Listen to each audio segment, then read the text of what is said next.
mga magnanakaw sa gobyerno. Anong petya na wala pang nakukulong? Biruin mo, katabi nyo lang yung magnanakaw, bakit wala pang nakukulong? Nagtatakipan ba kayo? Yun ang malupit na tanong. Alam nyo kung bakit? Yung mga nakawan kasi sa gobyerno, sobra na. Yung isusubo na lang namin, isusubo pa namin sa kanila. Di bali nang magutom yung pamilya namin, mabusog lang sila. Ganun ba yun? Ang kakapal ng muka. Kaya wag tayong manahimik, karapatan nating magsalita. Yung mga hinanakit sa dibdib natin, kailangan na nating ibuga. Karapatan namin yun, baka nakawin nyo pa. Baka nakakalimutan nyo, kami yung ninakawan. Nasa amin ngayon yung karapatan. Magalit, magreklamo, manawagan.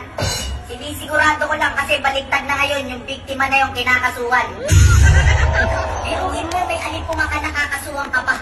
Bukod ka na sa bahan, ang nakawang ka pa. Tapos umutang sila sa World Bank, tapos wala kang napala. Wala ka na ngang napala, magbabayad ka pa. May utang ka na sa tindahan, may utang ka sa Bombay, tapos may utang ka pa sa World Bank. Wala na nga kayong napala sa inutang. Yung tax balak pang taasan eh. Yung laman ng utak nyo, puro pera na eh. Yung taong bayan, ginawa nyo ng ATM eh. Firma kayo ng firma ng budget, wala naman kami napapala eh. Ang napala lang namin, alipunga eh. Biruin nyo, trillion ang ninakaw, kahit sino maggagalaiti. Ang hinihingi ng taong bayan, justice, saka accountability. Kung gusto nyo ng peace, magpakita kayo ng transparency.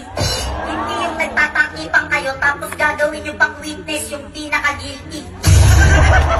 Yung nakawan sa gobyerno ngayon, garapala na.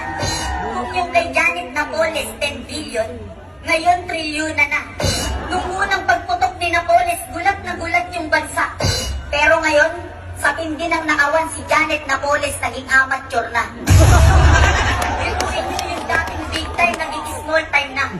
Hindi lang pala cellphone yung nag-upgrade, pati nakawan sa gobyerno, upgraded na. Dahil Pilipino magagalit talaga. Magandang gabi, mga kapatid po kasi meron ng Spanish line.